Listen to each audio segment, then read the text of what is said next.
नमस्कार साथियों, मित्रों। हम लोग घटना चक्र की सीरीज़ देख रहे थे, जिसका पहला पार्ट अभी हम लोगों का बचा था। ये है भारतीय इतिहास, जिसमें आप लोगों को तीनों इतिहास मिल जाएंगे। आधुनिक, मध्यकालीन और प्राचीन इतिहास। तीनों के तीनों इसमें समाहित किए गए हैं। बहुत अच्छी पुस्तक है, मार्केट में घटना चक्र की।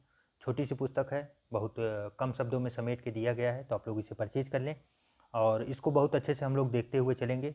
थोड़ा जल्द से जल्द प्रयास करेंगे कि पूरा टॉपिक एक बार रिवाइज करके कवर कर लिया जाए और इसको बाकी जहाँ ज़रूरत होगी हम लोग एक्सप्लेन करके पढ़ते हुए चलेंगे, क्योंकि परीक्षाओं में यहाँ से प्रश्न बहुत अच्छे बनते हैं, भर भर के बनते हैं।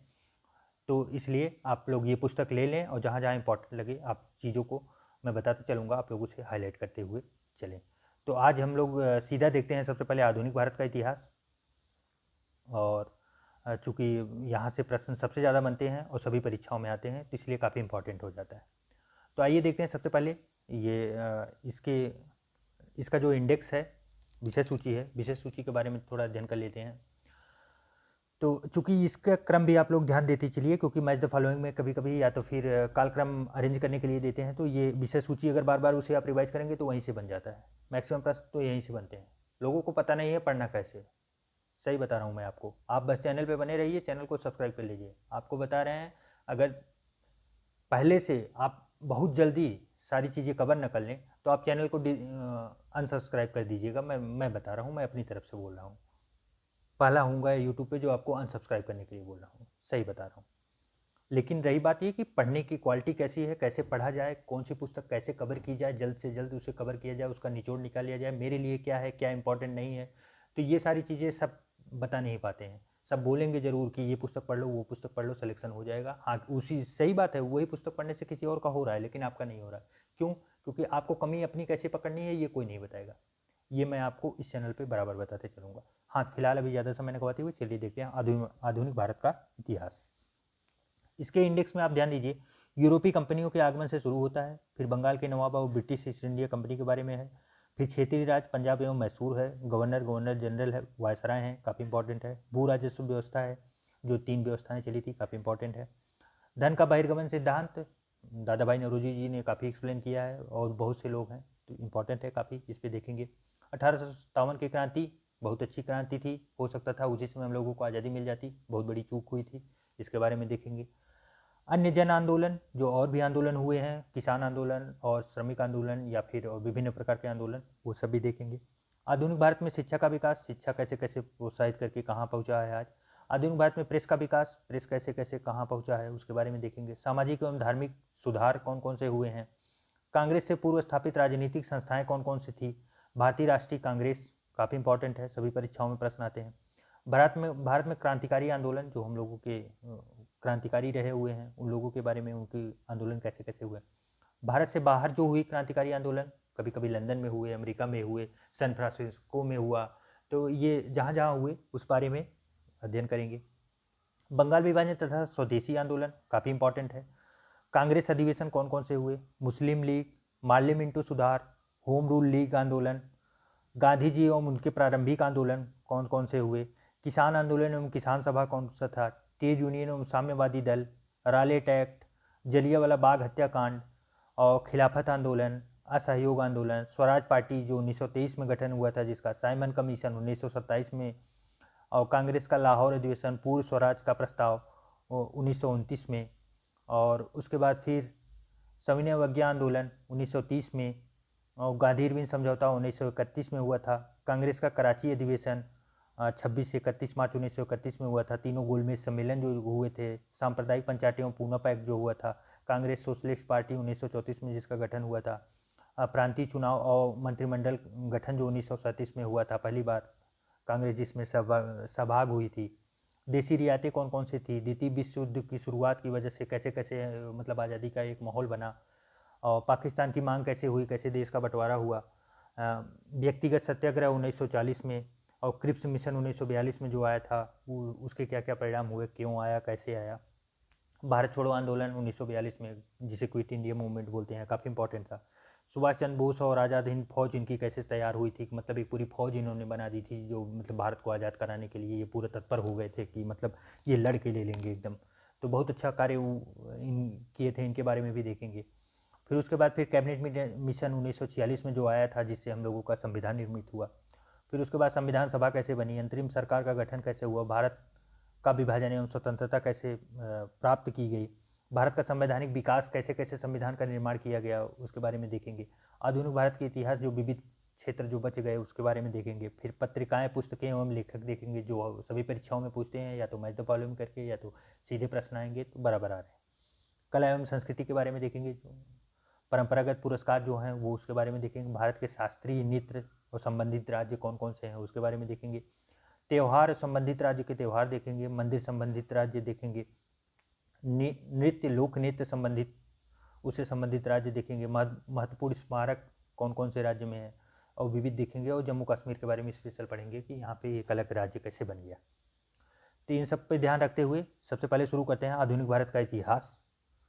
और ये कहाँ से शुरू होता है? यूरोपीय कंपनियों के आगमन से। तो सबसे पहले पुर्तगालियों के रूप में देखते हैं। यहाँ से मतलब अब तो बहुत ज़्यादा क्वेश्चन नहीं बन रहे हैं, लेकिन छिटपुट करके आते रहते हैं, तो बस एक नज़र इस पर ध्यान देते हुए चलें और थोड़ा सा कंसेप्ट क्लियर करते चलें। कौन आगे आया, कौन पीछे आया, कौन कब आया, कहाँ फैक्ट्री फिट कर रहा है, किससे मुलाकात हो रही है, तो बस यही चीज़ें ध्यान देते हुए चलते रहें। जहाँ इंपॉर्टेंट लगेगा मैं आप लोगों को बताते चलूँगा, आप उसे हाईलाइट कर लें अपनी पुस्तक में या तो फिर उसे इंपॉर्टेंट लगा लें। वास्को डी गामा 1498 पहला यूरोपीय है, विशेष ध्यान दें। भारत के लिए नए समुद्री मार्ग की खोज की है और अहमद इब्न मजीद इनके सहायक थे। और कालीकट के शासक जमोरिन द्वारा इनका स्वागत किया गया है। जमोरिन कौन थे? ये भारत के शासक थे। कालीकट में इनका स्वागत किया गया। काली मिर्च के व्यापार से 60 गुना मुनाफा पाने के लिए ये लोग वहाँ से आते थे, यूरोप से, पुर्तगाली जो आए थे। और काली मिर्च को इन लोगों ने एक अलग नाम दिया था, यवन प्रिय। एक्चुअली होता क्या है कि काली मिर्च गर्म प्रवृत्ति की होती है। ज़्यादा करके इसे देखते हैं सर्दियों में खाया जाता है, क्योंकि ये काली मिर्च काफ़ी तीखी होती है, मतलब वो गर्मी लाती है शरीर में। और यूरोप में चूँकि आपको पता है हमेशा मतलब ठंडी पड़ती है और वहाँ पे एटमॉस्फेयर जो है ये हम लोगों की तरह गर्मी नहीं है, ज़्यादा से ज़्यादा ठंडी पड़ती है। तो इस्तेमाल, जबकि पैदावार काली मिर्च का देखिए पैदावार होता है गर्म जगह पर। काली मिर्च की यही खासियत है, जहाँ गर्मी ज़्यादा होगी वहाँ पैदा होगी और जहाँ ठंड ज़्यादा होगी वहाँ यूज होगी। तो यही फ़र्क है। तो वहाँ उनके यहाँ तो पैदा नहीं हो सकती, तो जहाँ गर्मी ज़्यादा पड़ेगी वहीं होगी। तो हम लोगों का चूँकि क्षेत्र केरल का क्षेत्र, नीचे का पूर्वोत्तर के कुछ क्षेत्रों में ये पैदा होती है अच्छी खासी। तो ये यहाँ से ले जाने के लिए, इसी का व्यापार ये करने के लिए यूरोपीय लोग आए थे। उसके बाद फिर देते हैं फ्रांसिस्को द अल्मीडा भारत में प्रथम पुर्तगाल वायसराय बने थे। और गवर्नर ये कब बने थे? 1905 ईस्वी में। ब्लू वाटर की पॉलिसी इन्हीं से संबंधित है, जिसे शांत जल की नीति बोलते हैं। किससे? Francisco de Almeida. इंपॉर्टेंट है। प्रथम वायसराय किसके हैं? अंग्रेज नहीं है, विशेष ध्यान दें। किसके हैं? पुर्तगाल के। उसके बाद शांत जल की नीति इन्हीं ने किया था प्रतिपादित, हिंद महासागर में प्रभुत्व स्थापित करने के लिए उसको नाम दिया था। अल्फांसो द अल्बुकर्क भारत में पुर्तगाली शक्ति का वास्तविक संस्थापक किसे माना जाता है? अल्फांसो द अल्बुकर्क को। 1510 ईस्वी में बीजापुर के शासक यूसुफ आदिल शाह से गोवा इन्होंने छीन लिया था। मलक्का एवं हरमुज फारस की खाड़ी के मुहाने पर स्थित पर अधिकार कर लिया। कोचीन भारत में प्रथम यूरोपीय एवं पुर्तगाली दुर्ग का निर्माण किया। कब? 1503 ईस्वी में। अब आइए देखते हैं अंग्रेजों के बारे में, काफ़ी इंपॉर्टेंट है, यहाँ से प्रश्न बनते हैं तो इसे ध्यान दें। अंग्रेजों की ईस्ट इंडिया कंपनी और प्रारंभिक वर्ष 1599 ईस्वी में, मतलब 1600 में एक वर्ष कम। इंपॉर्टेंट है डेट, याद रखें। इंग्लैंड में एक मर्चेंट एडवेंचर नामक दल द्वारा इसका स्थापना किया गया था। किसका? अंग्रेज ईस्ट इंडिया कंपनी का। दिसंबर 1600 ईस्वी में महारानी एलिजाबेथ प्रथम द्वारा कंपनी को पूर्व के साथ व्यापार करने हेतु अधिकार पत्र प्रदत्त किए गए। तो वहाँ की महारानी जो एलिजाबेथ थी वो बोली, जाइए आप पूर्व में आप व्यापार कर सकते हैं, पूर्व के देशों में। भारत का तत्कालीन मुगल सराय अकबर था। सीधी सी बात है, 1605 में अकबर की मृत्यु हुई थी, उसके पहले अकबर ही था। 1611 ईस्वी में कंपनी द्वारा सर्वप्रथम अस्थाई कारखाना मसूलीपट्टनम में स्थापित किया गया था, जब शासन किसका था? जहांगीर में। आप देख रहे हैं, मतलब 1600 में आए थे, 11 साल तक इन्होंने परिश्रम किया, फिर पहला कारखाना इन्होंने स्थापित किया। कहाँ? मसूलीपट्टनम में, जहांगीर के शासनकाल में। 1613 ईस्वी में सूरत में अंग्रेजों का प्रथम अस्थाई कारखाना हुआ। प्रथम अस्थाई कारखाना मतलब अच्छे से कारखाना जो खोला इन्होंने अपने कब्जे में, वो सूरत में। कहाँ? कब? 1613 ईस्वी में प्रथम अस्थाई कारखाना।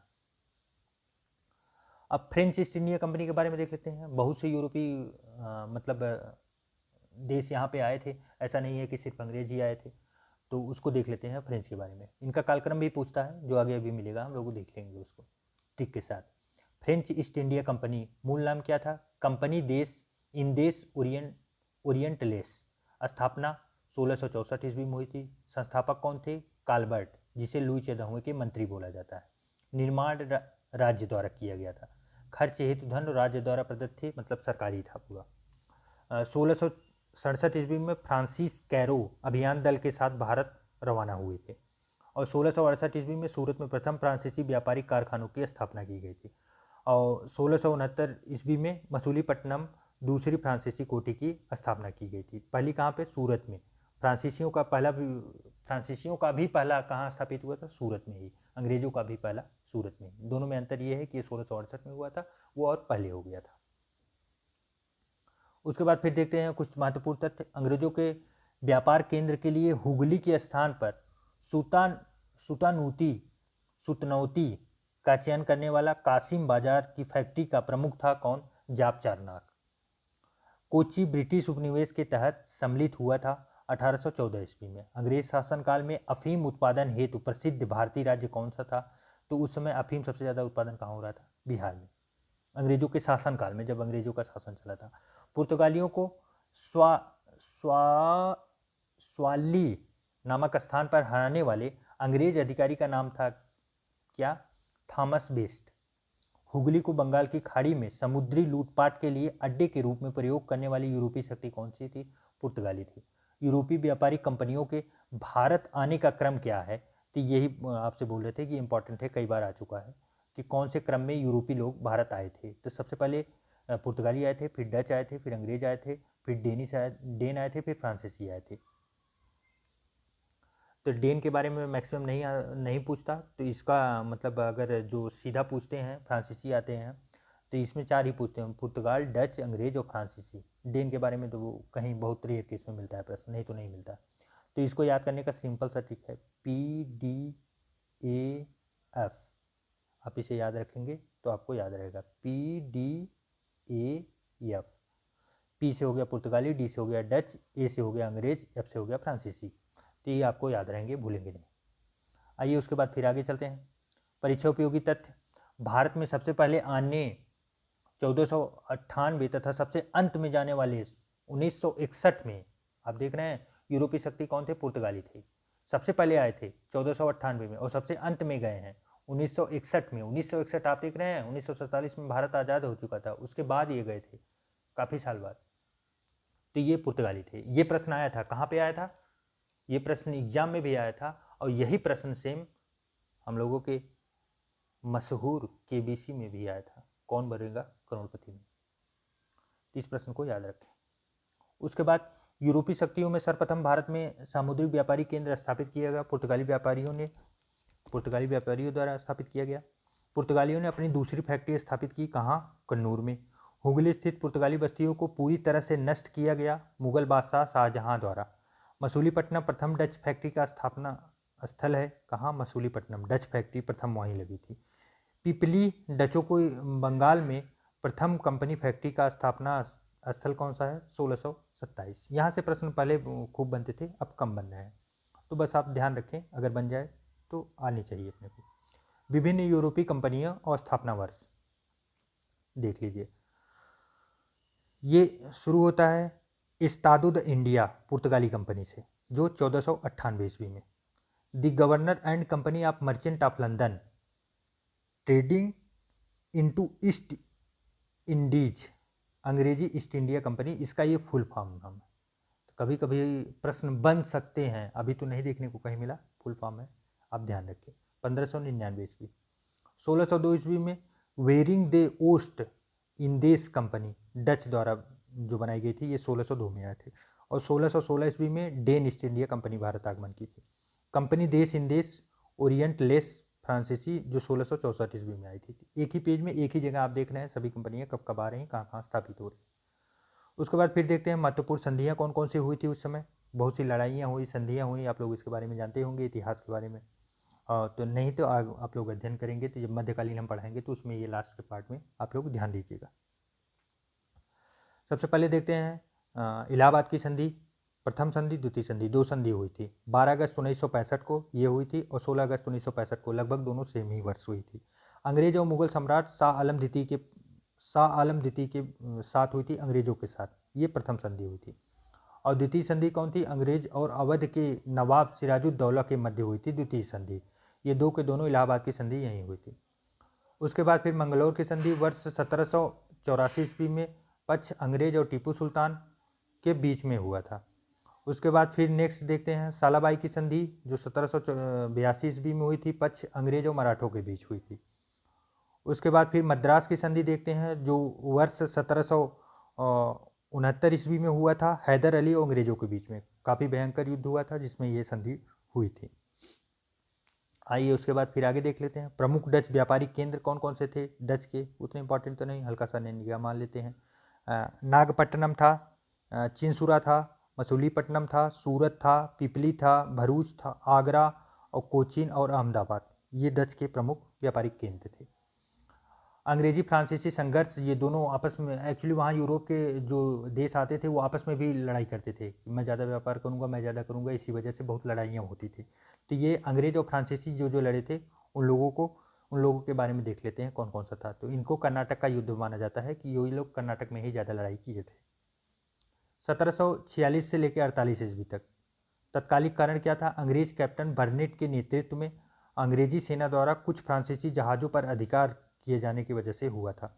ऑस्ट्रेलिया के उत्तराधिकार युद्ध का विस्तार की वजह से ये मेन रीजन यही माना जा रहा था, ऑस्ट्रिया के उत्तराधिकार का रीजन था।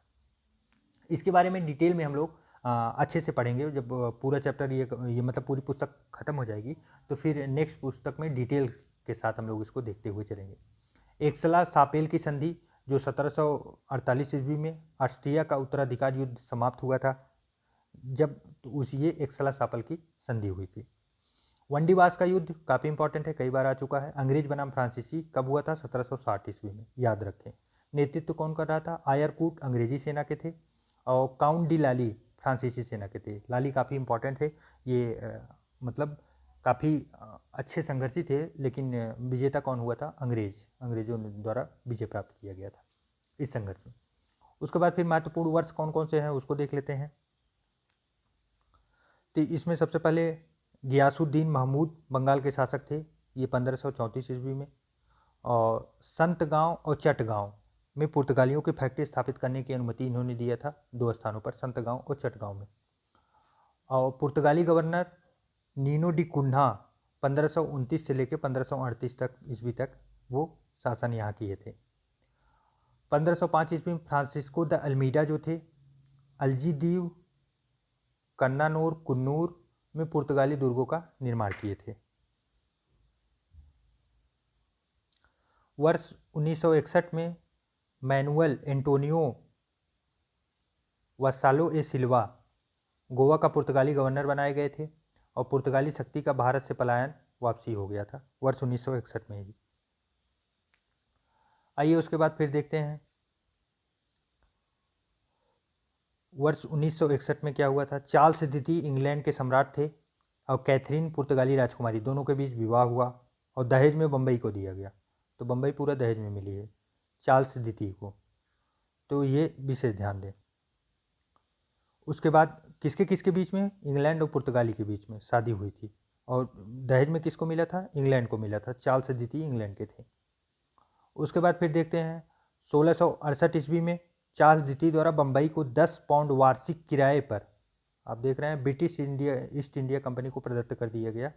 चार्ल्स द्वितीय द्वारा बम्बई को वो दे दिए, बम्बई को 10 पाउंड वार्षिक किराए पर। अब विविध देख लेते हैं, विविध के बारे में क्या है। रणजीत सिंह ने तोपों, गोलों और बारूद बनाने के कारखाने स्थापित किए, कहाँ? लाहौर, अमृतसर में। काफ़ी इंपॉर्टेंट है, प्रश्न आया हुआ है। आमेर के सवाई जयसिंह ने यूक्लिड के रेखा गणित के तत्वों का अनुवाद कराया संस्कृत भाषा में। श्रृंगेरी मंदिर में शारदा देवी की मूर्ति निर्माण हेतु धन देने वाले मुस्लिम शासक का नाम था टीपू सुल्तान। टीपू सुल्तान एक मुस्लिम शासक थे जो श्रृंगेरी मंदिर में श्रृंगेरी मंदिर में शारदा देवी की मूर्ति के निर्माण के लिए धन दान किए थे। तो ऐसे फैक्ट इंपॉर्टेंट पड़ जाते हैं क्योंकि दो धर्म जहाँ कॉन्जुगेट होते हैं तो ये तथ्य बनने के चांसेस बहुत ज़्यादा बन रहते हैं। लास्ट लॉर्ड हेस्टिंग ने पेशवाई को समाप्त किया 1818 ईस्वी में। द पाइनियर समाचार पत्र प्रारंभ 1865 ईस्वी में इलाहाबाद से किया गया जॉर्ज एलेन के द्वारा। काफ़ी इंपॉर्टेंट है पाइनियर समाचार पत्र। 1878 ईस्वी में देसी भाषा वर्नाकुलर प्रेस अधिनियम से बचने के लिए रातों रात अंग्रेजी भाषा में रूपांतरित की गई पत्रिका थी अमृत बाजार पत्रिका थी। ये काफ़ी इंपॉर्टेंट फैक्ट है एक्चुअली। अभी ये हम लोग आगे देखने वाले थे लेकिन यहाँ पे फैक्ट आ गया तो आइए हम लोग देख लेते हैं। हुआ क्या था कि जब 1878 में वर्नाकुलर प्रेस एक्ट आया तो अंग्रेज़ों ने देखिए मतलब कैसे कहते नहीं कि मतलब अपनी निगाहें से सब कुछ देखना दूसरों को ध्यान मत देना, तो वही चीज़ें हुई थी। तो जो मतलब हिंदी या अदर लैंग्वेज थी तो वो उतना समझ नहीं पाते थे, तो उसमें देश की गतिविधियाँ चल रही थी। तो जो हमारे मतलब समाचार संपादक थे तो वो देश की राजनीति को या फिर देश के लोगों को युवाओं को सबको मतलब एकजुट लाने के लिए बहुत प्रयास कर रहे थे कि वो उनका संपादकीय जो है वो उनका समाचार पत्र में देसी भाषाओं का इस्तेमाल करते थे, उसमें लोगों को बताते थे तो सब समझ नहीं पाते थे। तो अंग्रेज़ों ने क्या किया कि 1878 ईस्वी में देसी भाषा का वर्नाकुलर प्रेस एक्ट लाया जिसमें विदेशी भाषाओं में सब कुछ छपने के और ये सब करने के लिए उन्होंने बैन कर दिया। बस अंग्रेजी भाषा को प्रेरित किया कि अंग्रेजी भाषा में ही जो छपेगा और उनके पास जाएंगे वो मतलब वो पढ़ेंगे, उसको अप्रूवल देंगे, उसके बाद ही तब जाके कुछ होगा। तो ये एक ऐसी पत्रिका थी, मतलब आप समझ सकते हैं जो मतलब समाचार पत्रिका थी अमृत बाजार, जो रातों रात ही मतलब वर्नाकुलर प्रेस एक्ट लगा तो रातों रात ही ये बदल गई। मतलब पहले हिंदी और बांग्ला में छपती थी तो ये रातों रात बदल के अंग्रेजी में छपने लगी। तो ये काफ़ी इंपॉर्टेंट फैक्ट है, कई बार आ चुका है तो इसे ध्यान रखें। उसके बाद फिर विविध पे और निगाह रखते हैं तो फिर राजसी उपाधि अधिनियम। राजसी उपाधि अधिनियम जो है ये पारित हुआ था 1878 ईस्वी में और पारित प्राधिकारी कौन थे? ब्रिटिश संसद। ब्रिटिश संसद से ही पारित होगा, उसमें अंग्रेजों का शासक था। प्रावधान क्या था? महारानी विक्टोरिया भारत की साम्राज्ञी नियुक्त की गई थी, तो ये विक्टोरिया महारानी विक्टोरिया जी वो यहाँ की साम्राज्ञी नियुक्त की गई थी, इसमें इसी का प्रावधान था। विधवा पुनर्विवाह अधिनियम ये इंपॉर्टेंट है, कई बार आ चुका है तो इस पर विशेष ध्यान रखें। तो विधवा पुनर्विवाह अधिनियम प्रारूपित और प्रस्तुत लॉर्ड डलहौजी ने किया है, तो इम्पॉर्टेंट है। डलहौजी की सभी कार्यकाल के लगभग कई चीज़ें काफ़ी इंपॉर्टेंट हैं। इन्होंने रेल बैठाई थी और ये देख रहे हैं विधवा पुनर्विवाह अधिनियम लेके आए थे, तो शारदा एक्ट के नहीं, शारदा एक्ट के समय नहीं थे। तो ये काफ़ी इंपॉर्टेंट फैक्ट है, तो आप इन्हें ध्यान रखिए। अभी डलहौजी आएंगे तो हम लोग अच्छे से देखेंगे कौन कौन से अधिनियम। अधिनियम की तिथि कब थी? 1856 थी। और उसके बाद तत्कालीन गवर्नर जनरल लॉर्ड कैनिंग थे, उस समय कैनिंग थे गवर्नर जनरल के रूप में। और उसके बाद नियम 15 विधवा विवाह वैध होगा, मतलब इसके पहले वैध नहीं था या फिर नॉर्मल पढ़े थे तो ऐसी चीज़ें दिखने में नहीं पड़ती थी। तो जब ये लेके आए तो ये हुआ कि विधवा विवाह वैध होगा और उत्पन्न संतान भी उसके वैध ही माने जाएंगे, ऐसा नहीं है कि उसको अवैध माना जाएगा। एक्चुअली 1857 की क्रांति जब हुई थी तो इसी सब मुद्दों को लेके बहुत ज़्यादा प्रोग्रेस हुई थी, तो वो आगे हम लोग देखेंगे तो फिर उसमें समझेंगे। बंगाल के नवाब और ब्रिटिश ईस्ट इंडिया कंपनी अब इसके बारे में देख लेते हैं। मुर्शिद कुली खान अंतिम गवर्नर थे, कहाँ के? मुगल सम्राट द्वारा स्वतंत्र रूप से बंगाल में नियुक्त हुए थे, मुगल सम्राट के अंतिम गवर्नर। इजारा व्यवस्था सीधा पूछा जा सकता है, भूमि बंदोबस्त से संबंधित है। भूमि के ऊपर जो बंदोबस्त या उसके ऊपर लगान वगान के लिए जो उसको अरेंजमेंट करते थे, ज़मीन को देना लेना इनको, मतलब इसके लिए इजारा व्यवस्था काफ़ी इंपॉर्टेंट है। किससे रिलेटेड है बस आप इतना ध्यान रखिए, बहुत ज़्यादा डिटेल में प्रश्न आते नहीं, सीधे फैक्ट आते हैं। इजारा व्यवस्था। राजधानी ढाका से मकसूदाबाद मुर्शिदाबाद स्थानांतरित किया किसने? मुर्शिद कुली खान के द्वारा ही। और इजारा व्यवस्था से संबंधित कौन थे? मुर्शिद कुली खान। तो ये मतलब इजारा व्यवस्था से 3 फैक्ट हो गए। भूमि बंदोबस्त से संबंधित है, मुर्शिद कुली खान इससे मतलब लागू करने वाले हैं। और उसके बाद फिर मुर्शिद कुली खान में अगला नेक्स्ट काम जो हुआ कि राजधानी ढाका से मकसूदाबाद, जिसे मुर्शिदाबाद स्थानांतरित किया गया। अली वर्दी खां 1740 से लेकर 56 ईस्वी तक यूरोपीय शक्तियों की तुलना मधुमक्खी से की गई कि मतलब ये एकदम जहाँ रहेंगे भिनभिनाते रहेंगे, मतलब कि कोई आ जाएगा तो उसके ऊपर हमला कर देंगे, बाकी ये अपने मन से इच्छा से कार्य करते रहेंगे, दूसरों की बातें नहीं सुनेंगे। प्रसिद्ध कथन, यदि इन्हें न छोड़ा जाए तो वे शहद देंगी, और यदि छोड़ा जाए तो ये काट काट कर मार डालेंगी। तो कितना काफ़ी इंपॉर्टेंट है, आप ध्यान दीजिए इस पे, इस कथन पे। उसके बाद फिर देखते हैं सिराजुद्दौला 1756 से लेके 57 ईस्वी तक, 1757 ईस्वी तक अलीवर्दी खां का दौहित्र एवं उत्तराधिकारी थे ये। ब्लैक होल की घटना 20 जून 1756 को इन्हीं के काल में हुई थी। ब्लैक होल की घटना आप लोगों को पता होगा कि कई अंग्रेजों को लेके एक छोटी सी कोठरी में बंद कर दिया गया था, तो जब इसे खोला गया तो उसमें कुछ ही लोग बचे थे, बाकी सब मर गए थे। तो ये काफ़ी इंपॉर्टेंट हो जाता है। प्लासी के युद्ध में रॉबर्ट क्लाइव से परास्त हुए थे। सिराजुद्दौला मीर कासिम 1760 से लेकर 63 ईस्वी अलीवर्दी खां के उत्तराधिकारी नवाब में सबसे योग्य थे। पूर्णिया तथा रंगापुर का फैजदार पूर्व में, और राजधानी मुर्शिदाबाद से मुंगेर स्थानांतरित किए गए थे। सेना का गठन यूरोपीय पद्धति पर निश्चित किया गया था। मुंगेर जो था वो तोपें तथा तोड़ेदार बंदूकें बनाने की व्यवस्था यहाँ मुंगेर में थी। बक्सर के युद्ध में अंग्रेजों से परास्त हो गए थे। कौन? मीर कासिम। अब आइए आगे देखते हैं, रॉबर्ट क्लाइव के बारे में देख लेते हैं। रॉबर्ट क्लाइव भारतवर्ष में ब्रिटिश साम्राज्य के संस्थापक माने जाते हैं। तो कितना इंपॉर्टेंट है, आप इन्हें ध्यान दीजिए। मतलब इन्हीं की वजह से अच्छे से ब्रिटिश की पकड़ बन पाई, जब ये यहाँ पे जम के गवर्नर जनरल या उस पोस्ट पर आए कि पूरी पकड़ ब्रिटिश की मजबूत किए। सिराजुद्दौला को हराया प्लासी का युद्ध, प्लासी के युद्ध में सिराजुद्दौला को ये हराए थे। भारत में ब्रिटिश प्रभुत्व की नींव रखने वाले यही माने जाते हैं। बंगाल का गवर्नर थे ये, कब से? 1756 से लेकर 60 ईस्वी तक, और 1765 से लेकर 67 ईस्वी तक, एक साल बाद में जाके, और चार साल आगे। इलाहाबाद की संधि इन्हीं के समय में हुई थी, शाह आलम द्वितीय तथा सिराजुद्दौला दोनों लोगों के साथ। श्वेत विद्रोह, अंग्रेज सैनिकों का श्वेत विद्रोह भी इन्हीं के समय हुआ था। संस्थापक कौन थे? बंगाल में लुटेरा राज्य का संस्थापक माने जाते हैं, और जन नेता सैनिक के रूप में जन नेता माने जाते हैं। एक्चुअली यहाँ से प्रश्न पहले खूब बनते थे, अब थोड़ा कम बन रहे हैं, तो फिर थोड़ा सा बस निगाह रखते चलिए। अब आगे जहाँ से प्रश्न बनेंगे मैं आप लोगों को बताते चलूँगा। परीक्षा दृष्टि से कुछ इंपॉर्टेंट फैक्ट देख लेते हैं। प्लासी वर्तमान नाम। प्लासी का युद्ध मैदान पश्चिमी बंगाल राज्य के नदिया जिले में स्थित है।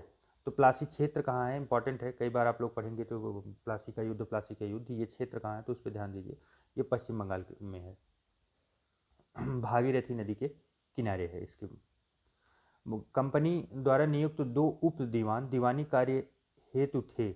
मोहम्मद रजा खान बंगाल के लिए, और राजा सिताब राय बिहार के लिए थे। बक्सर के युद्ध के समय बंगाल का नवाब कौन था? तो मीर जाफर थे, बक्सर के युद्ध के समय। इंपॉर्टेंट है, ध्यान रखें। बक्सर का युद्ध कब हुआ था? 22 अक्टूबर 1764 ईस्वी को समाप्त हुआ था। मीर कासिम अवध के नवाब सिराजुद्दौला और दिल्ली के मुगल बादशाह शाह आलम द्वितीय बनाम अंग्रेज के बीच किया गया था। अंग्रेजी सेना की कमान मेजर हेक्टर मुनरो संभाल रहे थे, और बंगाल का तत्कालीन नवाब कौन थे? तो मीर जाफर थे। उसके बाद फिर आइए देखते हैं शाह आलम द्वितीय को। 1759 से लेके 1806 ईस्वी तक इलाहाबाद की दूसरी संधि के बाद घटनाक्रम क्या रहा? शाह आलम अंग्रेजी संरक्षण में इलाहाबाद में रखा गया इनको, और अवध के नवाब द्वारा छोड़े गए इलाहाबाद तथा कड़ा के क्षेत्र शाह आलम को प्रदत्त किया गया, और 12 अगस्त 1765 का फरमान जो आया था वो क्या था? कंपनी को बंगाल, बिहार तथा उड़ीसा की दीवानी अस्थायी रूप से प्रदत्त कर दी गई। कहाँ कहाँ की? बंगाल की, बिहार की और उड़ीसा की, 3 जगह की। और कंपनी द्वारा सम्राट को 26 लाख रुपए पेंशन प्रति वर्ष देने पड़ेंगे, मतलब देने होते हैं। डुप्ले के बारे में देख लेते हैं, काफ़ी इंपॉर्टेंट हैं ये, कई बार आ चुके हैं। पहली बार यूरोपीय सेना को भारतीय व्यय पर भारतीय राज दरबारों में नियुक्त करवाया। तो ये डुप्ले की ही पॉलिसी थी। और सूरत फ्रांस का भारत में पहला व्यापारिक कारखाना था फ्रांस का। तो आप देख सकते हैं सूरत में जो है अंग्रेज़ों का भी था, तो फ्रांस का भी था। आइए अब नेक्स्ट देखते हैं क्षेत्रीय राज्य जैसे पंजाब और मैसूर। तो पंजाब के बारे में देख लेते हैं। रणजीत सिंह यहाँ पे काफ़ी सक्रिय थे और इनके पास से प्रश्न भी बहुत अच्छे खासे बनते हैं। जन्म 17 नवंबर 1780 ईस्वी को हुआ था। शुक्रचकिया मिसाल के थे। तो ये इनका कौन सा मिसाल था, ये डायरेक्ट परीक्षा में पूछा गया है, तो शुक्रचकिया याद रखें। मुखिया महासिंह के घर इनका जन्म हुआ था। अमृतसर की संधि महाराजा रणजीत और अंग्रेजों के मध्य की गई थी, अमृतसर की संधि। और ये हुई कब थी, तो 25 अप्रैल 1809 ईस्वी को। तो 1809 ईस्वी को अप्रैल में, इतना याद रखें। चिनाब नदी में गिरी जमान शाह की तोपों को निकलवा कर वापस जमान शाह के पास भेजा रणजीत सिंह ने ही। जमान शाह लाहौर पर रणजीत सिंह को अधिकार करने की अनुमति प्रदान करते हैं। युद्ध होने के बाद 1799 ईस्वी में लाहौर पर अधिकार, लाहौर राजधानी घोषित कर दी गई। 1799 ईस्वी में ये प्रश्न पूछा है कि लाहौर कब राजधानी घोषित की थी। इन्होंने अपनी राजधानी चेंज करके कहाँ लाए थे, तो लाहौर घोषित किए थे। जमान शाह ने राजा की उपाधि दी और लाहौर का अपना सूबेदार माना इनको। 1805 ईस्वी में भंगी मिसल से अमृतसर छीना इन्होंने और शाह शुजा रणजीत सिंह को कोहिनूर का उपहार दिया। शाह शुजा ने रणजीत सिंह को कोहिनूर का उपहार दिया। तो कोहिनूर हीरा आप ये देख सकते हैं, ये तभी से काफ़ी ट्रेंड में चल रहा है। विक्टर जाकमा फ्रांसीसी पर्यटक थे। रणजीत सिंह की तुलना नेपोलियन बोनापार्ट से की जाती है। फकीर अजीजुद्दीन रणजीत सिंह का विदेशी यात्री थे। कौन, फकीर अजीजुद्दीन। और प्रसिद्ध कथन क्या था, ईश्वर की इच्छा थी कि मैं सब धर्मों को एक निगाह से देखूं, इसलिए उसने दूसरी आँख की रोशनी ले ली। एक्चुअली ये इनकी एक आँख की रोशनी चली गई थी, तो इसीलिए इन्होंने उस पर एक कथन दिया। देखिए एक्चुअली पॉजिटिव अप्रोच का आप सबसे बड़ा एग्जाम्पल देख सकते हैं। बहुत से लोग नहीं होते, मतलब वो जीवन भर रोते रहेंगे कि भगवान मेरे साथ ये कर दिए, ये कर दिए, ये कर दिए। आप देखिए कितने बड़े, मतलब आपका सोचने का डायरेक्शन ही चेंज हो गया। सच्चाई तो ये है कि दो आंखें होती हैं, दो में से एक की रोशनी गई तो अगर किसी का होगा तो वो दिन भर रोएगा, या तो लोगों के बीच में बस ये भगवान मेरे साथ नाइंसाफ़ी कर दिए, एक आँख ले लिए, ये ऐसा हो गया, मेरे भी दो होते तो ये होता वो होता। लेकिन ऐसा कुछ नहीं है। वो सीधा ऐसी बातें बोले हैं कि आप देखिए इनका दृढ़ निश्चय देखिए कि ईश्वर की इच्छा थी कि मैं सब धर्मों को एक निगाह से देखूं, इसलिए उसने दूसरी आँख की रोशनी ले ली। मतलब उसे पॉजिटिव अप्रोच में लेके गए कि सभी धर्मों को मुझे एक निगाह से देखना है, इसलिए दूसरी आँख ले ली है। लोगों की तरह दो आँखों से नहीं देखना है मुझे कि इनके लिए कुछ दूसरा करें, उनके लिए कुछ दूसरा करें। पंजाब पंजाब लाहौर राजनीतिक राजधानी बनी थी और अमृतसर जो थी धार्मिक राजधानी मानी जाती है, क्योंकि आप लोगों को पता होगा अमृतसर में बहुत से मतलब ऐसे ऐसे धार्मिक स्थल हैं जो काफ़ी अच्छे हैं, उन्हीं के समय लगभग बनवाए गए थे। दोनों पर अधिकार था इनका। चिलियावाला युद्ध आरंभ तिथि 13 जनवरी 1849 को भी हुई थी। और लॉर्ड गफ, जिन्हें अंग्रेजी सेना का नेतृत्व माना जाता है, और शेर सिंह सिख सेना का नेतृत्व कर रहे थे। और परिणाम क्या हुआ, अनिर्णित रहा, मतलब इसमें किसी की विजय नहीं हुई। तत्कालीन गवर्नर जनरल कौन थे, लॉर्ड डलहौजी के समय में, शासनकाल में ये युद्ध हुआ था। आइए अब एक निगाह पंजाब पे डालते हैं। पंजाब 1849 ईस्वी में द्वितीय आंग्ल सिख युद्ध की समाप्ति हुई और पंजाब का ब्रिटिश साम्राज्य में विलय कर दिया गया। उसी समय मतलब जब हार हुई सिखों की तो ब्रिटिश साम्राज्य में विलय हो गया और 3 सदस्यीय परिषद का गठन किया गया। और इसमें अध्यक्ष कौन थे, सर हेनरी लॉरेंस थे। और बंगाल पर शासन हेतु और 2 सदस्य कौन थे, जॉन लॉरेंस और ग्रेनविले मानसेले थे। और पंजाब पर शासन हेतु लॉर्ड डलहौजी द्वारा गठित किए गए थे ये 3 सदस्यीय वो 3 सदस्यीय परिषद का गठन किया गया था। तो इसमें तीनों कौन थे आप देख लीजिए, सर हेनरी लॉरेंस और जॉन लॉरेंस, चार्ल्स ग्रेनविले, मानसेले, यही 3 सदस्य थे। आइए उसके बाद आगे देखते हैं। दलीप सिंह अंतिम शासक सिख साम्राज्य के अंतिम शासक थे। कार्यकाल कब से कब था इनका? 1843 से लेके 49 तक। और धर्म परिवर्तन, सिख से ईसाई हो गए थे। और यात्रा रूस की इन्होंने की थी। पलायन, अंग्रेजों से पेंशन लेकर ब्रिटेन चले गए थे। एक्चुअली अंग्रेज क्या करते थे कि मतलब जो स्ट्रांग शासक लगते थे उनके ऊपर जब विजय प्राप्त कर लेते थे तो फिर उन्हें देश के बाहर कहीं न कहीं उन्हें पलायन कर देते थे, उन्हें पेंशन देते थे कि आप अपना जीवन यापन कर लीजिए, लेकिन इससे ज़्यादा आपको न मिलेगा ना कुछ करने को दिया जाएगा। एक्चुअली क्योंकि उनको पता था कि अगर वो यहाँ रहेंगे तो फिर से एक नई युद्ध का आगाज़ कर सकते हैं, क्योंकि वो राजा हैं, वो कभी राजा शांत नहीं बैठता, वो शेर की तरह होता है। भले से शांत बैठे दिखे लेकिन फिर वो फिर से वापस से रीअटैक कर सकते हैं। तो इसलिए अंग्रेज़ों की बहुत बड़ी पॉलिसी थी और उसमें वो विजय भी हुए थे। इसी वजह से इतने दिनों तक अंग्रेज़ों ने शासन किया। निधन कब हुआ था? अक्टूबर 1893 ईस्वी में पेरिस में इनका निधन ही हो गया। आप देखिए मतलब वो वापस इनको आने ही नहीं दिए। अंत्येष्टि इंग्लैंड में ही कर दी गई, वहीं पे सब कुछ हुआ इनका। मैसूर, मैसूर के बारे में देख लेते हैं। प्रथम आंग्ल मैसूर युद्ध कब हुआ था? 1767 से लेकर 69 ईस्वी में हुआ था। हैदर अली बनाम अंग्रेज हैदर अली के साथ हुआ था। विजेता हैदर अली हुए थे, पहला युद्ध इन्होंने ही जीता था। तत्कालीन गवर्नर जनरल वेरेल्स थे यहाँ के अंग्रेजों के। युद्ध समाप्ति मद्रास की संधि के बीच हुई थी। तो इंपॉर्टेंट है, कई कई बार मतलब मैच द फॉलोइंग में दे देते हैं, पूछ लेते हैं मद्रास की संधि कब हुई थी, तो सन भी याद रखें। 4 अप्रैल 1769 ईस्वी को। द्वितीय आंग्ल मैसूर युद्ध देख लेते हैं। समयावधि 1780 से लेकर 84 ईस्वी तक। हैदर अली जुलाई 1780 ईस्वी। कर्नाटक पर आक्रमण, कर्नल बेली के नेतृत्व वाली अंग्रेज सेना को हराकर अरकाट पर अधिकार कर लिए थे। इसी के उपलक्ष्य में ये युद्ध शुरू हो गया था। टीपू पुल्लीलूर हेक्टर मुनरो की सेना को परास्त कर दिए थे। और 1781 ईस्वी में हैदर अली बनाम आयरकूट हो गया था। नाटो नाटोनोवा, पल्लीलूर और सोलिंगूर, आयरकूट ने हैदर को हरा दिया था। दिसंबर 1782 ईस्वी में हैदर अली की मृत्यु हो गई थी। और 1784 ईस्वी में मैंगलोर की संधि, जिसमें टीपू तथा अंग्रेजों के मध्य की गई थी, क्योंकि आपको पता है हैदर अली की मृत्यु हो गई तो उनके पुत्र थे टीपू सुल्तान, उनके बीच ये संधि की गई थी। द्वितीय आंग्ल मैसूर युद्ध का इसी के साथ समापन हो जाता है। अब फिर देखेंगे तीसरा आंग्ल मैसूर युद्ध।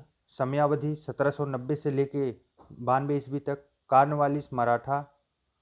कार्नवालिस के साथ मराठा, निजाम तथा टीपू, इतने लोग थे इसमें पार्टिसिपेट होने वाले। और श्रीरंगपट्टनम की संधि के साथ ही ये युद्ध समाप्त होता है। टीपू का आधा राज्य अंग्रेजों तथा उनके साथियों को प्राप्त हो गया और टीपू से 3 करोड़ रुपया युद्ध क्षति के रूप में भी वसूला गया। तो आप देख सकते हैं कितनी बड़ी क्षति हुई थी। और एक्चुअली टीपू एक ऐसे शासक थे जो मतलब बहुत एडवांस लेवल के थे। उस समय इनकी विदेश नीति चलती थी, कूटनीति चलती थी, तो इतने अच्छे शासक थे कि मतलब कि पूछिए मत। बस खाली यही एक वजह थी कि जब ये हार गए उस समय, और हारने के पीछे भी रीज़न था कि इनके साथ बहुत से मतलब साथ नहीं आने के लिए तैयार होते थे लोग, और जब आए भी थे तो मतलब बहुत लोगों ने धोखा भी दिया इन्हें। तो लास्ट में क्षति के रूप में आप देख सकते हैं अंग्रेजों ने कितना ज़्यादा मतलब 3 करोड़ रुपए क्षति के रूप में भी वसूला। उस समय आप समझ सकते हैं 3 करोड़ रुपए कितना मायने रखता है। और आधा राज्य इनका पूरा लेके अंग्रेजों ने अपनी तरफ कब्जा कर लिया। श्रीरंगपट्टनम की संधि मार्च 1792 ईस्वी में टीपू सुल्तान और कॉर्नवालिस के बीच में हुआ है। ये काफ़ी इंपॉर्टेंट है। श्रीरंगपट्टनम की संधि कई बार आया है, मोस्ट इंपॉर्टेंट है, ध्यान रखें ये कब हुआ है। परिणाम तृतीय आंग्ल मैसूर युद्ध 1790 से लेकर 92 ईस्वी में समाप्त हो गया। आइए फिर उसके बाद देखते हैं। तो इतना जब सब कुछ लेंगे उसके बाद फिर राजा को छोड़ेंगे तो फिर वो तो मतलब ऐसे होगा नहीं कि फिर वो संभाल के रखे। एक्चुअली इनके पुत्र को, टीपू सुल्तान के पुत्र को भी वो अपने पास रख लिए थे ये सब करने के लिए, कि मतलब बार्गेनिंग करने के लिए कि ऐसा करेंगे वैसा करेंगे तभी आपको दोगे। तो फिर चौथा मैसूर युद्ध होना तो तय था, क्योंकि वो एक राजा राजा ही होता है और असली योद्धा हमेशा तत्पर ही रहता है।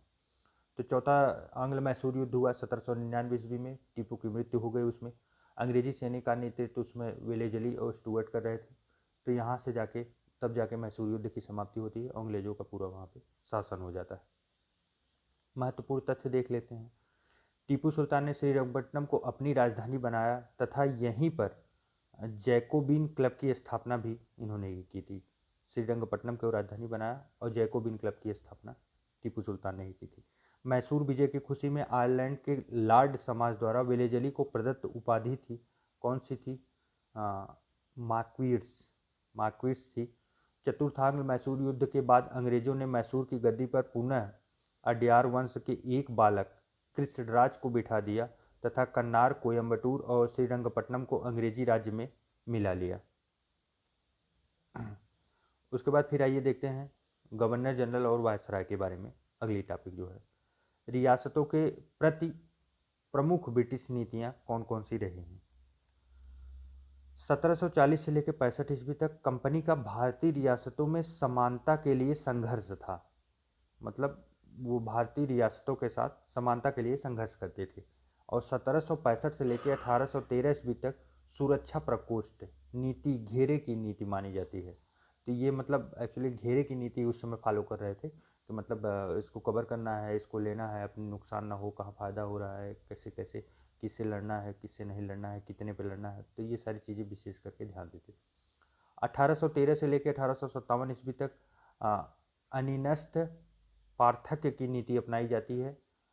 और उसके बाद 1857 आप देख रहे हैं ना, मतलब वही 1857 की क्रांति के पहले की, मतलब चाहे जैसे साम दाम दंड भेद लगा के राज्य को अपने आप में मिला लो, सब कुछ अपने पास कब्जा करते चले जाओ। फिर उसके बाद 1858 से लेकर 1935 ईस्वी तक अधीनस्थ संघ की नीति मानी जाती है कि जिसमें मतलब वो प्रत्यक्ष तो दिखाएंगे तो कि हम अच्छा कर रहे हैं, लेकिन कुछ करते नहीं थे, टाइम पास ही करते थे।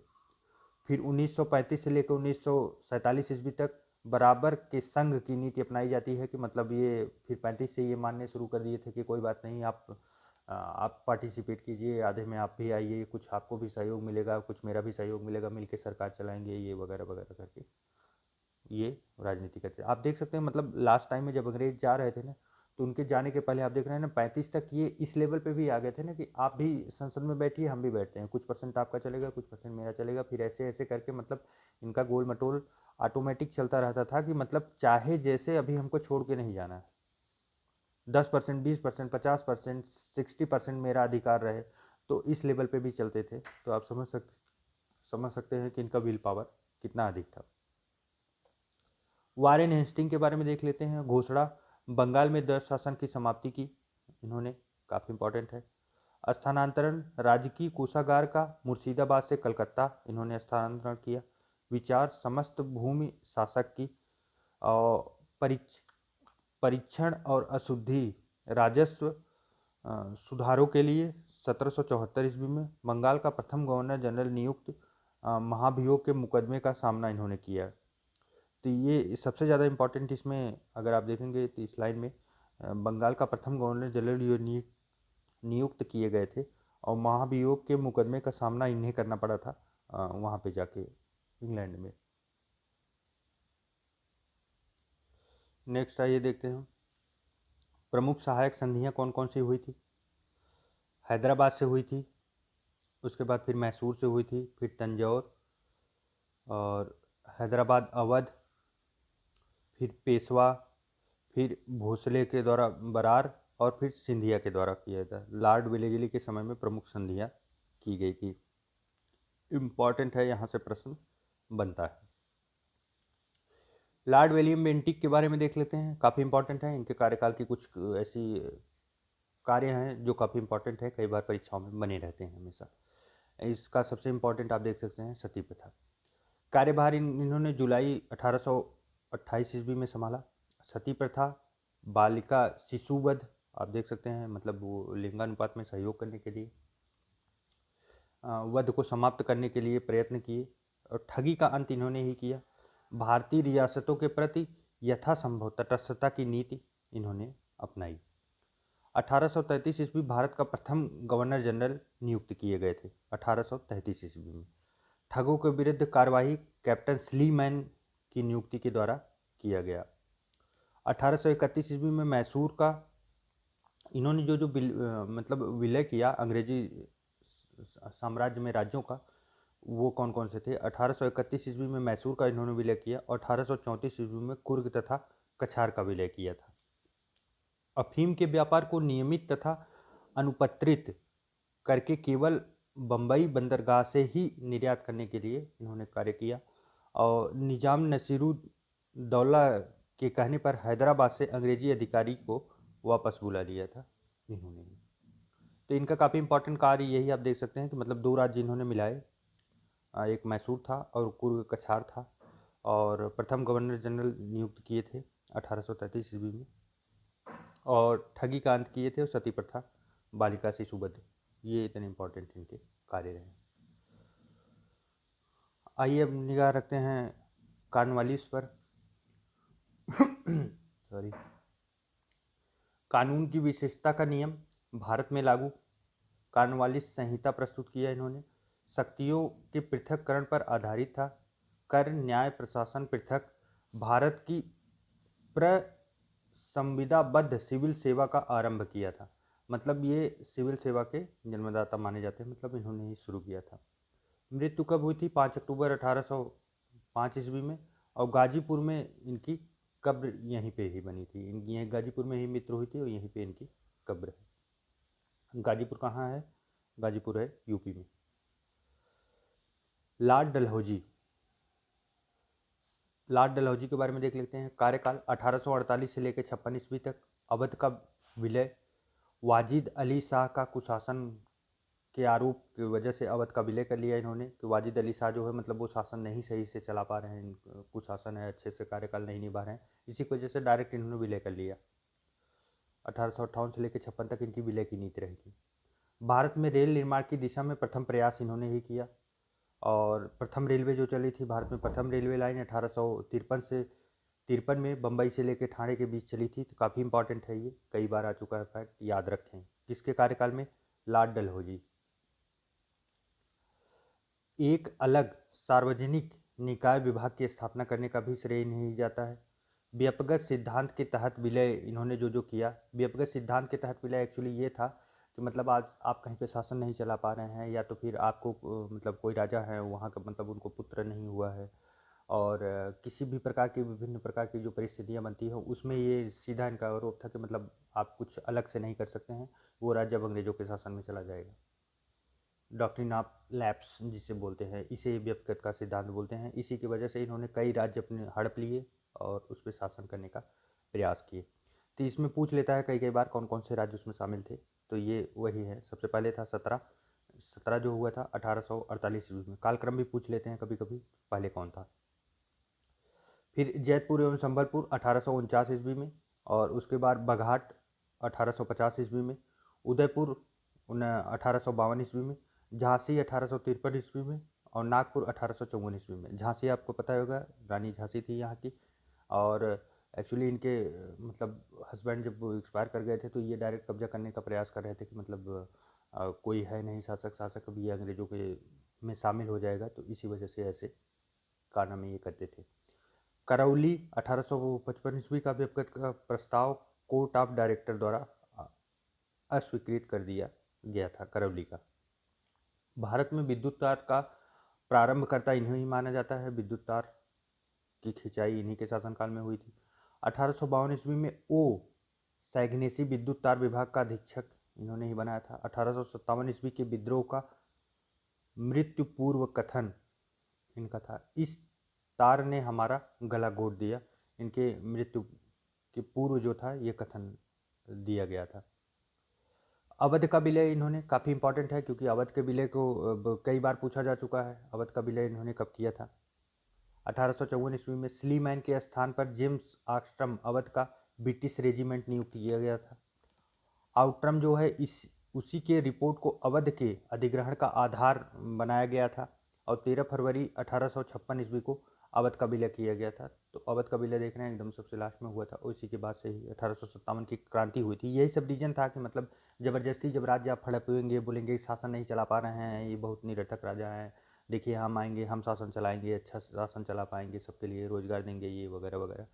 तो इसी की वजह से ये सब लूट लपेट के सब अपना राज्य मिला रहे थे अंग्रेजों के शासन में, तो वही कार्य कर रहे थे। उसके बाद फिर देखते हैं लॉर्ड कैनिंग, भारत का प्रथम वायसराय ये बनकर आए थे। ये एक्चुअली आप देख रहे हैं 1857 की क्रांति के बाद से ये शुरू हो गया था कि वायसराय बनेंगे, वो गवर्नर जनरल अब हटा दिए गए थे, पोस्ट ही हटा दिया गया था। तो प्रथम वायसराय बनकर आए। 1856 ईस्वी में विधवा पुनर्विवाह अधिनियम पारित किया था इन्होंने, और 1 नवंबर 1858 को महारानी का घोषणा पत्र हुआ था। एक्चुअली ये 1857 की क्रांति के बाद उनका पहला घोषणा पत्र था और इम्पॉर्टेंट था, उसी के पीछे आया था। तो इन्हीं के शासनकाल में हुआ था। ये पूछते हैं बार बार किसके शासनकाल में महारानी का घोषणा पत्र हुआ था, तो लॉर्ड कैनिंग के शासनकाल में, जो 1858 में हुआ था। इलाहाबाद में लॉर्ड कैनिंग द्वारा उद्घोषित किया गया था, मतलब जो उनका घोषणा पत्र आया था इलाहाबाद में खड़े होके, उसको मतलब उस लेटर को पढ़ने वाले कौन थे? लॉर्ड कैनिंग ही थे। ये भी प्रश्न आया हुआ है, इसीलिए यहाँ लिखा गया। ईस्ट इंडिया कंपनी के शासक की समाप्ति, ईस्ट इंडिया के शासक की समाप्ति कर दी गई थी। भारत के शासन को सीधे ब्रिटिश शाही ताज के अंतर्गत लाए जाने की घोषणा की गई थी।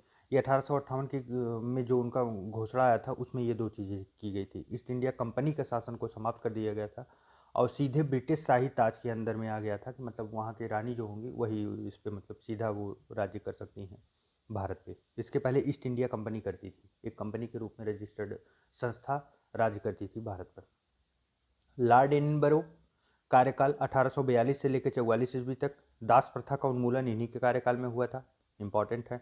1843 ईस्वी में सिंध का पूर्ण रूप से ब्रिटिश साम्राज्य में विलय 1843 ईस्वी में इन्होंने ही किया था, सिंध का विलय। उसके बाद फिर आते हैं लॉर्ड मियो, 1869 से लेकर 72 तक ईस्वी तक। काफ़ी इंपॉर्टेंट है, कई बार आप लोगों ने देखा होगा, इन्हें बार बार पढ़ते भी होंगे, तो इनके कार्यकाल को ध्यान में रखें। ये एक्चुअली जनगणना से रिलेटेड है। इनका प्रथम जनगणना 1872 ईस्वी में इन्होंने ही प्रारंभ किया था। तो उसके बाद फिर अंडमान निकोबार में इनकी हत्या कर दी गई थी। आप इनको याद करने के लिए, जनगणना के लिए थोड़ा सा ध्यान दे सकते हैं कि जैसे मतलब वो कहते नहीं, मुस्लिम समाज में हम लोगों के यहाँ का मतलब और मियाँ क्या हाल है, तो आप इसको रिलेट कर सकते हैं कि मतलब मियों आए तो ऐसे ही वो लोगों से बोल रहे थे कि और मियाँ क्या हाल है, क्या हाल है, उसी के हिसाब से जनगणना वो कर रहे थे। जहाँ लोग ज़्यादा दिख रहे थे गिन रहे थे, काउंट कर रहे थे। जिससे आप भूलेंगे नहीं। थोड़ा सा याद करने के लिए कोई भी टिक लगे आप लगा लीजिए, बस याद रखिए। प्रथम वायसराय कार्यकाल के दौरान इनकी हत्या हो गई थी। पर ऐसे वायसराय थे जिनका कार्यकाल के समय इनकी हत्या की गई थी, और कहाँ हुई थी? अंडमान निकोबार द्वीप पे ये टहल रहे थे, वहाँ इनकी हत्या कर दी गई थी। शेर अली अफरीदी के द्वारा इनकी हत्या की गई थी। कुछ अब तथ्य देख लेते हैं। आधुनिक भारत में स्थानीय शासन का जनक किसे माना जाता है? स्थानीय शासक मतलब छोटे स्तर पे जो शासन करने के लिए इसका जनक माना जाता है लॉर्ड रिपन को। तो इन्होंने ही सर्वप्रथम शुरुआत की थी। 1861 ईस्वी में प्रथम पुरातात्विक सर्वेक्षण नियुक्त किया गया था। पुरातात्विक सर्वेक्षण आप मतलब समझ सकते हैं, पुरानी बिल्डिंगों या पुरानी मतलब जो हमारी विरासत की चीज़ें हैं उसको, उसके सर्वेक्षण करने के लिए, उसको देखने के लिए, उसको बचाने के लिए अलेक्जेंडर कनिंघम को बनाया गया था। कर्जन के प्रशासन की तुलना औरंगजेब से किए थे। कौन किए थे? तो गोपाल कृष्ण गोखले द्वारा ये किया गया था कि कर्जन का जो शासन है वो एकदम अंग्रेजों औरंगजेब के समान है। जिस प्रकार वो क्रूर शासन करते थे उसी प्रकार लॉर्ड कर्जन किए हैं। जो बंगाल का विभाजन करेंगे आपको अभी मिलेगा 1905 ईस्वी में लॉर्ड कर्जन का मेन कार्यकाल। उसके बाद फिर आगे देखते हैं। भारत की राजधानी कलकत्ता से दिल्ली स्थानांतरित हुई थी, तो उस समय वायसराय कौन थे? लॉर्ड हार्डिंग थे। और इन्हीं के कार्यकाल में असेंबली में बम भी फेंका गया था दिल्ली में, दिल्ली कांड हुआ था। तो ये उसी समय क्या हुआ था? भारत की राजधानी कलकत्ता से दिल्ली स्थानांतरित कब हुआ था? ये हुआ कब था? 1911 ईस्वी में। विशेष याद रखें डेट, 1911 में भारत की राजधानी कलकत्ता से दिल्ली स्थानांतरित। 1911 में मतलब अनाउंस हुआ था, 12 में अप्रूवल हो गया था, 12 में पूरी तरह से परिवर्तित हो चुका था। तो 1911-12 याद रखें। कलकत्ता पहले राजधानी हुआ करती थी, 1911-12 से दिल्ली राजधानी हमारी हो गई है। बहुत इंपॉर्टेंट फैक्ट है, आ सकता है। उसके बाद फिर 1871 ईस्वी में पुरातत्व सर्वेक्षण विभाग बनाया गया, मियो के समय में बनाया गया। तृतीय दिल्ली दरबार का परिणाम था बंगाल का विभाजन रद्द करना। यही तृतीय दिल्ली दरबार, जो दिल्ली दरबार लगती थी, उसका यही मुख्य कार्य था। अभी आगे हम लोगों को मिलेगा, अच्छे से सब मिलेगा। अर्निल के सुझाव पर स्थापित विभाग कौन सा था? पुरातत्व विभाग था। अब कुछ गतिविधियां और गवर्नर जनरल और वायसराय देख लेते हैं। चूक का सिद्धांत या हड़प की नीति, जिसे बोलते हैं डलहौजी। अभी हम लोगों ने देखा, मतलब कोई भी गलती की, आपने चूक किया, बस वो आपका राज्य अंग्रेजों में मिल जाएगा। ये डलहौजी की नीति थी। बंगाल का विभाजन कर्जन ने किया था, 1905 ईस्वी में हुआ था। बंगाल में दोहरा शासन क्लाइव द्वारा लगाया गया था, काफ़ी इंपॉर्टेंट है। फिर सामाजिक सुधार के बारे में बेंटिक ने कार्य किया। सामाजिक सुधार, सती प्रथा या फिर विधवा पुनर्विवाह, ऐसे कार्यों को प्रोत्साहित करने वाला सामाजिक सुधार होता है। अब भू राजस्व व्यवस्था देख लेते हैं, काफ़ी इंपॉर्टेंट है। यहाँ पे 3 व्यवस्थाएं हैं, तीनों से प्रश्न बनते हैं। प्रारंभकर्ता लॉर्ड कॉर्नवालिस को माना जाता है। कॉर्नवालिस 1793 ईस्वी में। अन्य नाम इसका क्या था? अस्थाई बंदोबस्त प्रणाली हम लोग पढ़ रहे हैं, इंपॉर्टेंट है। पहला देखें अस्थाई बंदोबस्त, इसका दूसरा नाम क्या है? इस्तमरारी बोलते हैं, और जागीरदारी बोलते हैं, मालगुजारी बोलते हैं, बीसवेदारी बोलते हैं। इतने प्रकार के नामों से पूछा जाता है, लेकिन पूछने का जो मेन नाम है इस्तेमरारी और अस्थाई बंदोबस्त, ये दो नाम पूछते हैं। बाकी ये दोनों नाम भी पूछे जा सकते हैं, कोई भरोसा नहीं है। क्षेत्र इसका कितना बड़ा क्षेत्र था, कौन कौन से क्षेत्र में लागू हुआ था? तो बंगाल, बिहार, उड़ीसा, उत्तर प्रदेश के वाराणसी तक के क्षेत्र में लागू हुआ था। ब्रिटिश शासन के लगभग 19% भूभाग क्षेत्र पर लगा था, मतलब आप समझ सकते हैं 19 से 20% क्षेत्र पर ये लगा था। प्रावधान क्या था? जमींदारों का एक नया वर्ग भूस्वामी घोषित कर दिया जाता था, और भूमि के लगान का 10 से 11% भाग कंपनी को देना होता था, और 1 से 11 बटे भाग जो है जमींदार अपने पास रखते थे। मतलब जो ज़मीन पे किसान खेती करेंगे उसमें से आपको जो लगान लेना था वो 10/11 भाग ले लेना था। भाग कंपनी को देना होता था, 1/11 भाग खुद ले लेना होता था। जमींदारों को एक नया भूवर्ग कार्यकाल किया था, तो मतलब आप देख सकते हैं, मतलब जमींदारों को 1% दिया जाता था, 10% जो है वो खुद ले लिया जाता था इनके द्वारा, कंपनी के द्वारा। और उसके बाद फिर देखते हैं रैयतवाड़ी व्यवस्था। रैयतवाड़ी व्यवस्था काफ़ी इंपॉर्टेंट है, ये भी यहाँ से भी कई बार प्रश्न पूछ चुके हैं, और ये तो बार बार पूछते हैं कि ये लागू कौन कौन किए थे, जन्मदाता इनके कौन थे? टॉमस मुनरो हैं और कैप्टन रीड हैं। तो आप इसको याद करने के लिए देख सकते हैं, रैयतवाड़ी में रह है, और उसके बाद मुनरो में भी रह है, और कैप्टन रीड में भी रह है। तो रह से याद करेंगे तो आपको रह से ये इसका उत्तर निकल जाएगा। क्षेत्र क्या था? कि ये दक्षिण भारत में खास करके ज़्यादा लगा था। सर्वप्रथम तमिलनाडु के बारामहल जिले में लागू हुआ था। मद्रास, बम्बई के कुछ क्षेत्र और बंगाल, असम और कुर्ग में भी स्थापित किया गया था। ब्रिटिश भारत में लगभग 50% क्षेत्र, मतलब 51%, मतलब आधा क्षेत्र ब्रिटिश भारत का इसी पे लागू हो गया था। रैयतों के लिए प्रावधान क्या था? भूमि के मालिकाना और कब्जादारी अधिकार प्रदत्त कर दिए गए थे। कृषक भूस्वामी की स्थापना किया गया, मतलब कृषक ही भूस्वामी होगा, कोई दूसरा नहीं होगा। उच्च लगान दर दिया जाएगा। इसमें लगान दर जो थी उच्च थी बहुत, मतलब हाई लिया जाता था, थोड़ा नहीं लिया जाता था। उसके बाद फिर तीसरा आता है महालवाड़ी पद्धति, इंपॉर्टेंट है, कई बार आ चुका है। प्रत्येक गांव तथा महाल जागीर का एक भाग के साथ अस्थायित्व किया गया। एक्चुअली ये समझ सकते हैं कि गांव को एक महाल के रूप में बना दिया गया, और उसका एक मुखिया बना दिया गया। मुखिया मतलब आप समझ सकते हैं वही, मतलब जमींदार बना दिया गया कि आप ही सबको वसूल के सब देंगे। और ग्राम समाज की सम्मिलित भूमि तथा अन्य भूमि का स्वामी उन्हें बना दिया गया। और ये कहाँ पे लागू हुआ था? उत्तर प्रदेश, मध्य प्रांत और पंजाब में, कुछ परिवर्तित क्षेत्रों में भी लागू हुआ था। ब्रिटिश भारत के लगभग 30% भू क्षेत्र पर लागू किया गया था महालवाड़ी पद्धति। आइए अब कुछ आगे देखते हैं, धन का बहिर्गमन सिद्धांत। धन का बहिर्गमन सिद्धांत ये काफ़ी इंपॉर्टेंट टॉपिक है, और यहाँ से प्रश्न कई बार बने हैं। ड्रेन ऑफ वेल्थ इसे बोलते हैं। अवधारणा: भारतीय धन संपत्ति एवं माल का अविरल प्रवाह इंग्लैंड की ओर, लेकिन बदले में भारत को पर्याप्त आर्थिक, व्यापारिक अथवा भौतिक लाभ का अभाव। मतलब आप समझ सकते हैं कि यहाँ पे अगर मान लीजिए कोई धन, पैसे जनरेट हो रहे हैं, सरकार द्वारा इकट्ठा किए जा रहे हैं, तो उसको वापस आप लेके जा रहे हैं इंग्लैंड में।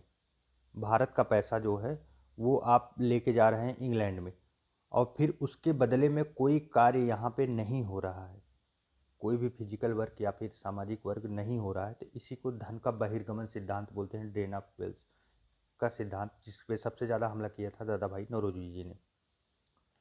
प्रतिपादक कौन है? दादा भाई नौरोजी सर्वप्रथम प्रतिपादक। इंग्लैंड बेस्ड टू इंडिया में किया था, में पहली बार धन के बहिर्गमन सिद्धांत का प्रतिपादन इन्होंने किया था।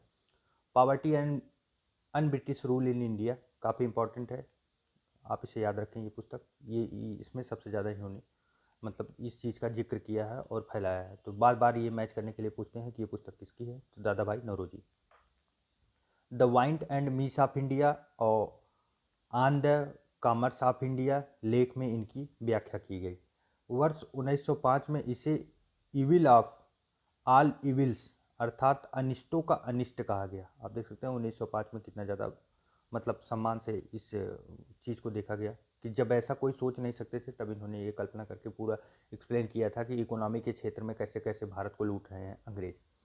इस सिद्धांत के सबसे पहले और सर्वाधिक प्रमुख प्रतिपादक थे दादा भाई नौरोजी। स्वरूप क्या है?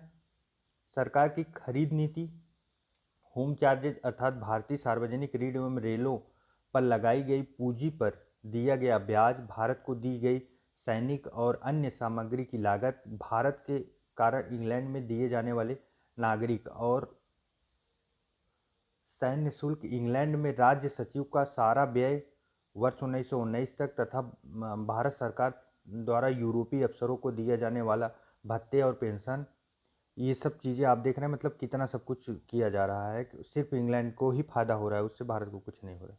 अन्य प्रतिपादक कौन थे? दूसरे प्रतिपादक जो मतलब इनके सिवा कौन थे? तो महादेव गोविंद रनाडे थे 1872 ईस्वी में। रमेश चंद्र दत्त अर्थशास्त्री के लेख economic history of India, economic history of India important है, ध्यान रखें। किसका है? रमेश चंद्र दत्त का है। तो मैच द फॉलोइंग में या तो डायरेक्ट पूछ सकते हैं रमेश चंद्र दत्त की पुस्तक कौन है, या तो इकोनॉमिक हिस्ट्री ऑफ इंडिया के लेखक कौन है, तो रमेश चंद्र दत्त जी हैं। इसमें भी इन्होंने मतलब कैसे कैसे अंग्रेज पैसे को देश के बाहर निकाल रहे हैं और अपने लिए इस्तेमाल कर रहे हैं, उसके बारे में चर्चाएं की है। भारतीय राष्ट्रीय कांग्रेस कलकत्ता अधिवेशन 1896 ईस्वी में आधिकारिक तौर पर धन के बहिर्गमन सिद्धांत को स्वीकृति दी थी। कब दी थी? भारतीय राष्ट्रीय कांग्रेस ने कलकत्ता के अधिवेशन में, आप देख रहे हैं मतलब 1896 ईस्वी में ही कांग्रेस ने ये माना कि हाँ ये पैसे देश के बाहर जा रहे हैं। भारतीय अर्थव्यवस्था पर इसका प्रभाव क्या पड़ा? अन्य औद्योगिकरण, भारतीय हस्तशिल्प उद्योग का ह्रास होगा। तो आपको पता ही है कि जब सीधी सी बात है यहाँ के पैसे निकल के इंग्लैंड में जाएंगे तो औद्योगिकरण तो बढ़ेगा नहीं, वहाँ पे औद्योगिकरण बढ़ेगा। जिसके पास पैसा होगा उद्योग तो वही लगाएगा ना। उद्योग लगाने के लिए पूंजी लगती है, लैंड चाहिए आपको, लैंड आपको ज़मीन चाहिए, फिर उसके बाद फिर उसको बनाने के लिए फार्म चाहिए, फिर उसमें मशीनरी लगेगी, इलेक्ट्रिसिटी आएगी, या तो जनरेटर आपको लगाना पड़ेगा, फिर उसके बाद वो मशीनें चलेंगी, फिर उसमें कच्चा माल लेके आना पड़ेगा, फिर वहाँ से निकल के एक फाइनल प्रोडक्ट निकलेगा। आप चाहे उसे चिप्स के रूप में लीजिए, चाहे उसे कपड़े की मिल लीजिए, या तो आप उसे चीनी की मिल लीजिए, कुछ भी लीजिए, आपको पहले एक स्ट्रक्चर लगाना पड़ेगा पैसों से। तो जब पैसे यहाँ है ही नहीं, पैसे यहाँ से बाहर चले जा रहे हैं, तो औद्योगिकरण तो यहाँ होगा नहीं, अनौद्योगिकरण बढ़ेगा भारत में ज़्यादा, क्योंकि यहाँ से पैसे बाहर निकल जा रहे हैं। और भारतीय हस्तशिल्प उद्योग का ह्रास होना तय है। क्यों? क्योंकि उद्योग जहाँ पे होंगे, अब सीधी सी बात है, अंग्रेज वहाँ पे इंग्लैंड में अपनी अच्छी खासी फैक्ट्री फिट करेंगे, तो वहाँ की फैक्ट्रियों से जो माल आएगा उसको टक्कर देने के लिए यहाँ पे आप हाथों से बनाए हुए जो कपड़े लेंगे तो वो कुछ ज़्यादा मूल्यवान पड़ेंगे, क्योंकि फैक्ट्रियों में आप जानते हैं कम लागत में बहुत ज़्यादा चीज़ें बनाई जा सकती हैं, और अगर आप उसे छोटे लेवल पे बनाएंगे तो उस पर कॉस्ट ज़्यादा गिरेगा। तो यही होता था, हस्तशिल्प उद्योग हमारे जो मतलब देश के थे वो भी कोलैप्स होते चले गए। भारतीय कृषि का वाणिज्यीकरण कर दिया गया। इसका प्रभाव क्या क्या हुआ? किसानों को हानि हुई, और ग्रामीण ऋणग्रस्तता में वृद्धि हो गई, और गरीबी में वृद्धि हो गई, नकदी फसलों को महत्व दिया गया, और खाद्यान्नों की कमी हो गई। तो जब भारतीय कृषि पे वाणिज्यिकता किया गया तो ये इफेक्ट पड़ना तय है। एक्चुअली हुआ क्या कि मतलब आप समझ सकते हैं, नील की खेती करवाएंगे, और नील की खेती करवाते थे एक्चुअली ये कपड़े रंगने के लिए। अब खाद्यान्न की जगह नील की खेती आप ज़्यादा कराएंगे तो उससे क्या होगा कि ज़्यादा से ज़्यादा जो है वो नील अग्रसित होगा, मतलब वो खाने के योग्य तो है नहीं, वो कपड़े रंगने के बस इस्तेमाल में आएगा, उसे ले जाएंगे इंग्लैंड में यूज करेंगे और फिर उससे चले जाएगा। तो इससे गरीबी बढ़ती थी, भुखमरी भी काफ़ी फैलने लगी, तो कृषि पे काफ़ी कंट्रोल कर लिए थे। भारतीय अर्थव्यवस्था का ग्रामीणीकरण होता चला जाएगा। सीधी सी बात है, जब पैसे निकलते चले जाएंगे तो शहर नहीं बन पाएंगे, तो उससे क्या होगा, ये इफेक्ट पड़ेगा। भारत में ब्रिटिश वित्त पूंजी का आगमन हुआ और भारतीय पूंजीपतियों को प्रोत्साहन दिया गया। ये काफ़ी इंपॉर्टेंट टॉपिक था। उसके बाद फिर आगे देखते हैं 1857 की क्रांति, और 1857 की क्रांति हम लोग एक नए रूप में, एक नए क्लास में देखेंगे मित्रों। और कैसा लगा आप लोगों को ये वीडियो, आप शेयर करके ज़रूर बताइएगा मित्रों। आप लोगों का कमेंट सर्वोपरि होता है, और चैनल को सब्सक्राइब करना बिल्कुल भी ना भूलें। आप लोगों को प्यार और सहयोग के लिए बहुत बहुत धन्यवाद।